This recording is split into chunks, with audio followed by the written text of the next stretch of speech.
2026 সালে চালু হতে পারে পায়রা সমুদ্র বন্দরের প্রথম টার্মিনাল। ইতোমধ্যে শেষ হয়েছে টার্মিনাল ও ব্যাকআপ ইয়ার্ডের কাজ। আন্ধারমানিক নদীর উপর সেতুর কাজ ও সংযোগ সড়কের কাজও প্রায় শেষ দিকে। বন্দরটি পুরোপুরি চালু হলে দক্ষিণাঞ্চলের অর্থনীতিতে গতি আসার পাশাপাশি নতুন কর্মসংস্থান তৈরি হবে বলে আশা ব্যবসায়ীদের। বান্ডেল থাকলে প্রতি সেনমানিতে টাকা বাঁচবে। বিকাশ সেনমানি বান্ডেল কিনে জিতুন প্রতি লেনদেনে। 2019 সালের জানুয়ারিতে পটুয়াখালীর কলাপাড়ার লালুয়ায় শুরু হয় পায়রা সমুদ্র বন্দরের প্রথম টার্মিনালের নির্মাণ কাজ। প্রায় 6,000 কোটি টাকার প্রকল্পের মেয়াদ ছিল 2023 সালের জুন পর্যন্ত।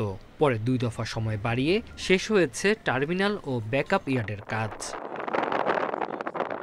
আন্ধারমানিক নদীর উপর 6 লেন সেতুর কাজ এগিয়েছে 65%, আর সংযোগ সড়কের কাজ শেষ হয়েছে 70%।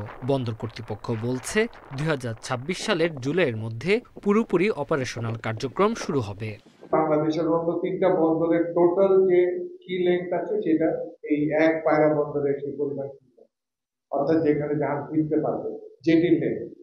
নিয়মিত ড্রেজিং কার্যক্রম চালিয়ে পলিপ্রবণ রাবণাবাদ চ্যানেল গভীর রাখা গেলে বন্দরটি হয়ে উঠতে পারে দক্ষিণাঞ্চলের অর্থনীতির নতুন চালিকা শক্তি। কেপকে প্রজেক্ট আছে, তাদের বেশ করে এই জেলাটার একটা ভালো অবস্থানে আসবে। এই জেলার মানুষের একটা রুটি বা অর্থনৈতিক অবস্থার উন্নয়ন হবে। নাব্যতা ফিরিয়ে আনার জন্য আপনারা যে কোনো অবস্থাতে মন্ত্রণালয় থেকে শুরু করে বা আইডব্লিউটি শুরু করে বা নিজস্ব ড্রেজিং ডেজার্ট দিয়ে আপনারা নাব্যতা ফিরিয়ে আনার জন্য, নাব্যতা ফিরিয়ে না আনলে এখানের ভাবমূর্তি নষ্ট হয়ে যাচ্ছে। ব্যবসায়ীরা বলছেন বন্দরটি চালু হলে শিল্প প্রতিষ্ঠান গড়ে ওঠার পাশাপাশি তৈরি হবে নতুন কর্মসংস্থান। নব্যতা সংকটকে দূরীকরণ করতে হবে, করলে ব্যবসায়ীরা এবং সকল স্টেক হোল্ডাররা আগে আসবে, সেটা এই বন্দরের চেয়ারম্যান সাহেবকে বলা হয়েছে।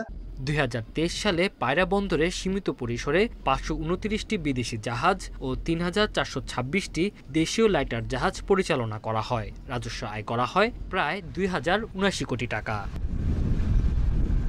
Independent news.